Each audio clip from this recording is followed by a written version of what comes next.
Hello all. Form4 Architecture is a San Francisco-based firm renowned for infusing emotional meaning and poetic design into modern architecture.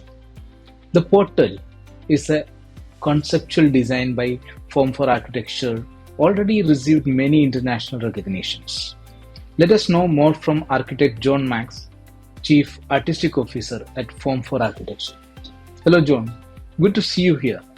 What is that special about this shortlist at this time? Yeah, the project is a portal to the metaverse.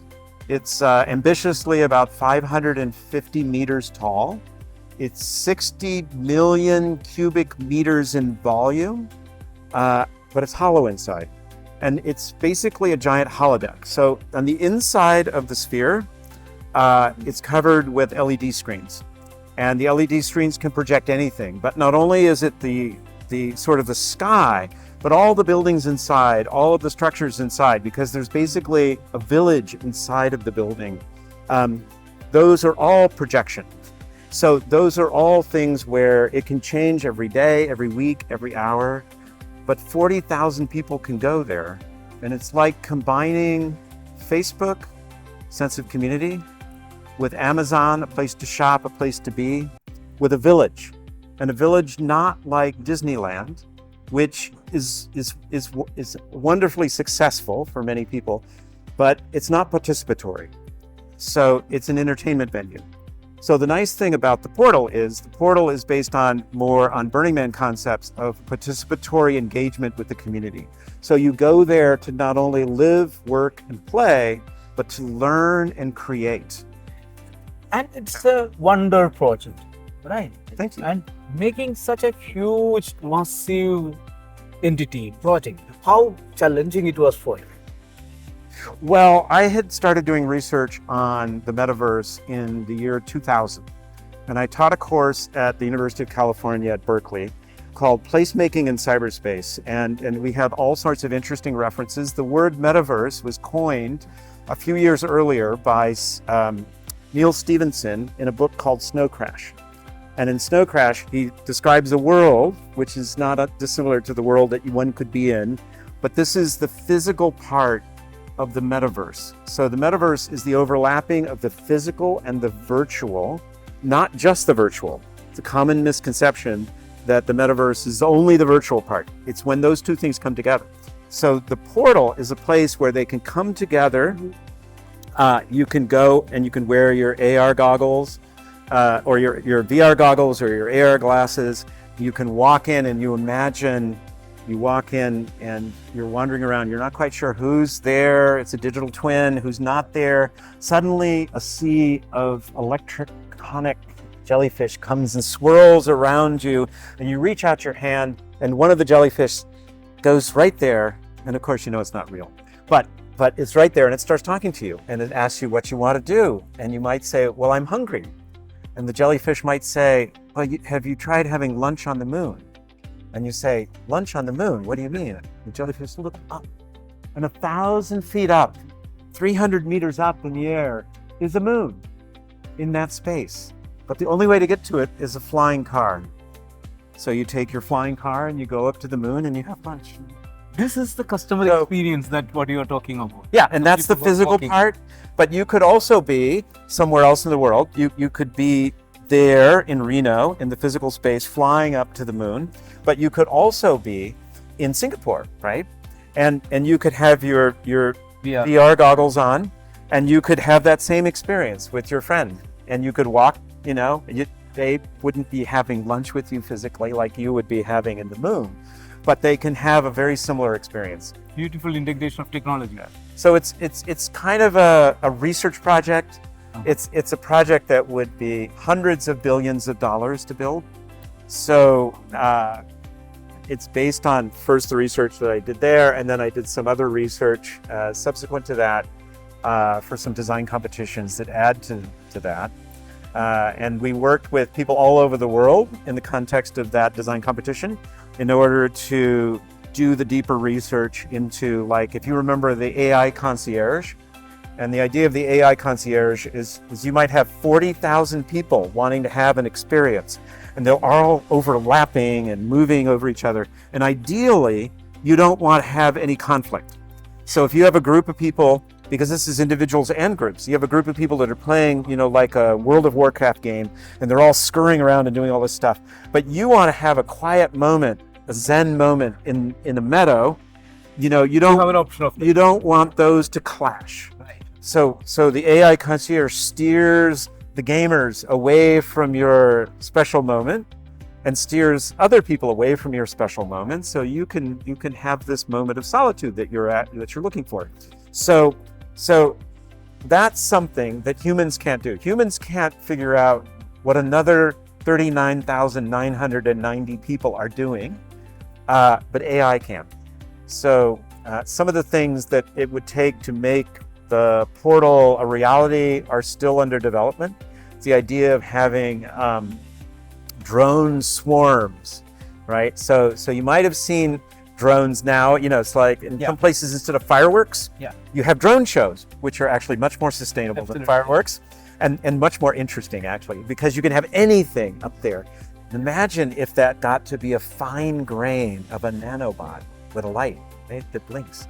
So suddenly, that doesn't look like the outline of a dragon. You can't tell it's not a dragon up in the sky flying around, right? So that's coming. It's magical realism. Yeah. And sir, what kind of tools you use to design this this outlook of this? Well, we use a variety of different 3D modeling programs. We use an old program called Form4. We use Rhino. We used Grasshopper. We used a little bit of Revit. We used some AutoCAD. We used some 3D Studio. We got the renderings were done in Portugal and in Poland. And then, the research was done with firms in New York, in Berlin, in San Francisco, and just in South Africa. A wide variety of people put their thought into, for example, the AI concierge, which is a very needed aspect. Seems very simple, but you got to think of those things to make things like that work.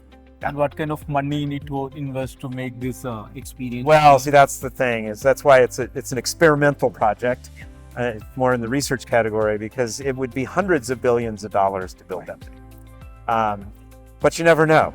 They built the Sphere in Las Vegas, and people said that would never happen. Right. And in Saudi Arabia, they're building the Cube, right, which is a similar thing.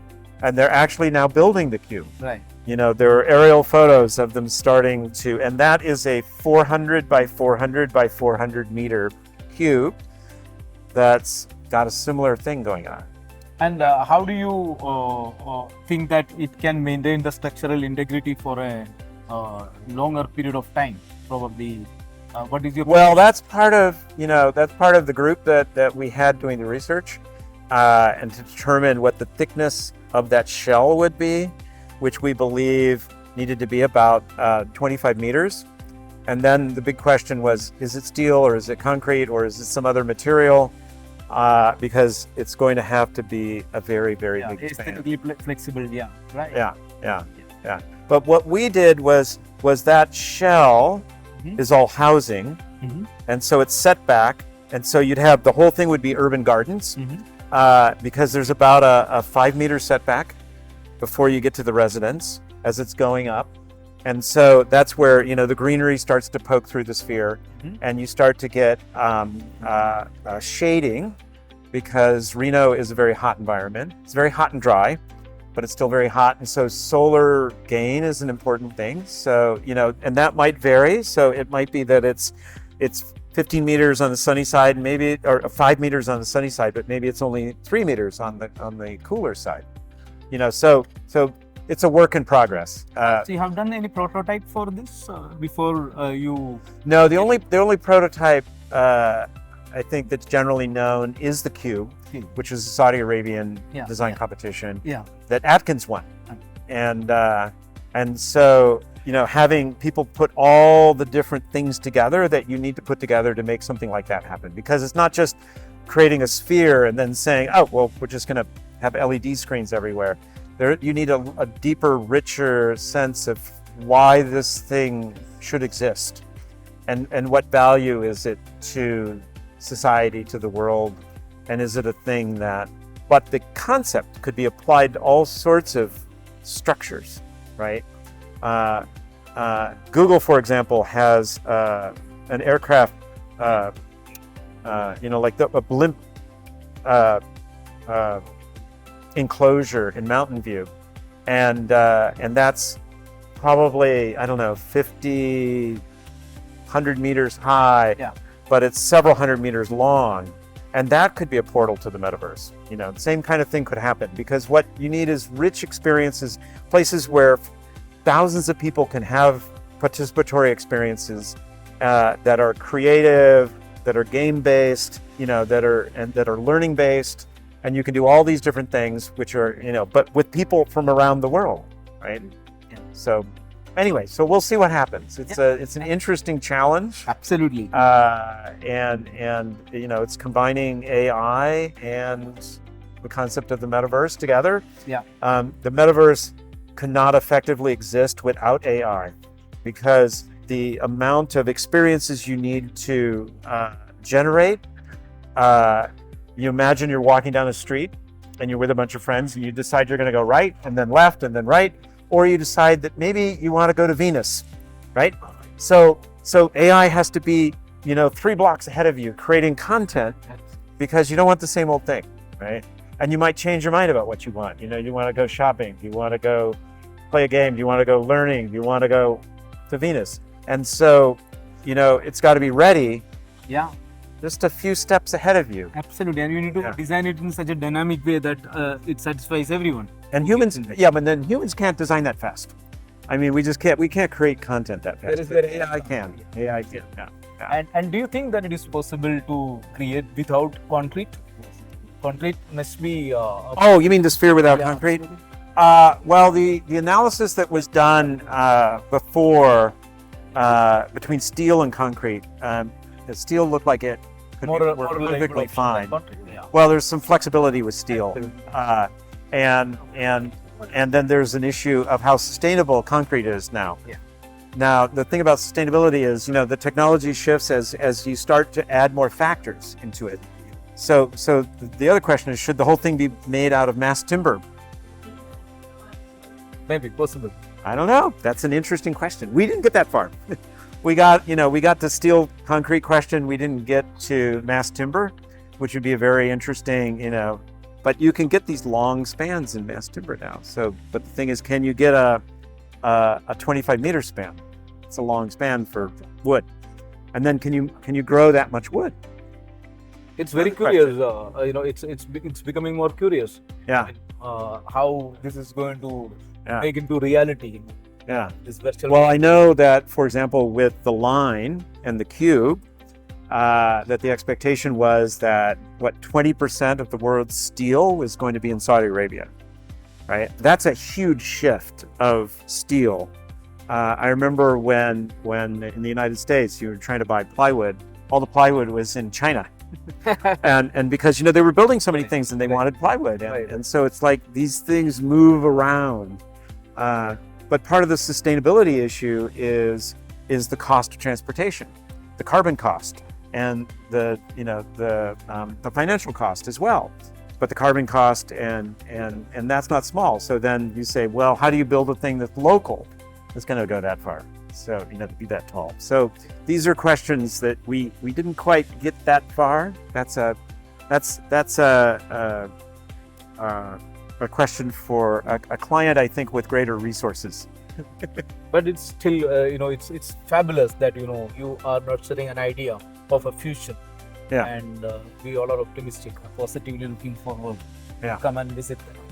Yeah. So please make it into reality faster. Thank you. Well, we'll see. We can always hope. Thank you for interacting with us. Yes. Thank you.